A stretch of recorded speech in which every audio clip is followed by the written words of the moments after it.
Cécile Aubert-Michel, on est là en mairie de Condrieu. Vous venez de rencontrer des élus autour de la problématique de la réouverture aux ferroviaires voyageurs de la rive droite du Rhône.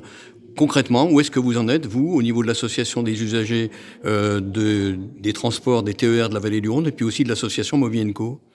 Alors, avec l'association des usagers du TER de la vallée du Rhône, nous pilotons une démarche ancrée sur le territoire de Vienne-Condrieu agglomération portée par le collectif Movienco pour la réouverture de la ligne droite aux voyageurs.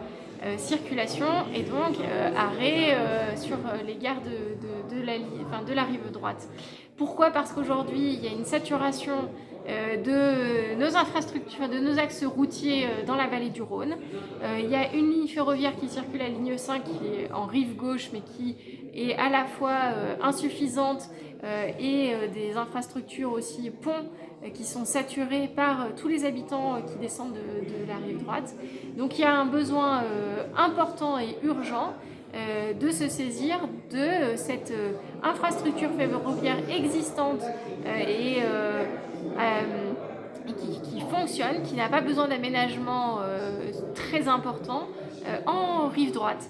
Donc voilà, nous portons cette demande auprès des différents décideurs, régions et SNCF en particulier, pour une réouverture à relativement court terme, c'est-à-dire 2025, et de manière phasée, de sorte à quand même mettre les choses par échéance. Ça apporterait véritablement un plus ici pour ce territoire qui est très engorgé, puis qui aussi pâtit de la pollution? Complètement, on a une pollution très importante sur le territoire. Il faut rappeler que 35% de cette pollution est liée aux véhicules motorisés, notamment individuels. Il faut pouvoir désengorger le flux routier, et le transport collectif représente un véritable atout pour le faire. Ici, à Condrieu, on est à l'entrée de ce point de congestion par plusieurs effets, à la fois parce qu'il y a cette traversée du pont du Rhône qui mène à la gare de Saint-Clair-les-Roches, et puis justement qui vient absorber toute la descente de population des différents villages, des hauteurs du Pilat rhodanien, etc. Donc il y a un point ici de congestion, c'est le cas également plus au sud à Serrières. Et c'est pour ça qu'il faut limiter la traversée du Rhône de la population en rive droite pour les circulations quotidiennes. Et donc la réouverture de la ligne en rive droite permettrait par différents transports en commun de venir desservir cette gare-là, et ensuite dans un prolongement Givors-Canal, Brignais, pour arriver jusqu'à Lyon-Saint-Paul. Ultime question, vous l'avez dit, c'est la région Auvergne-Rhône-Alpes qui est concernée et la SNCF, mais alors en quoi les élus de Vienne-Condrieu Agglomération peuvent jouer un rôle? Alors, c'est important que les élus de Vienne-Condrieu Agglomération se saisissent de cette question.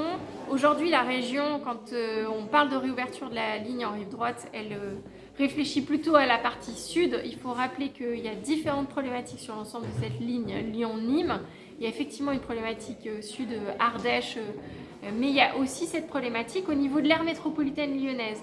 Et Vienne, Condrieu agglomération est très concernée par cette problématique de l'aire métropolitaine lyonnaise et de forte congestion et de forte pollution.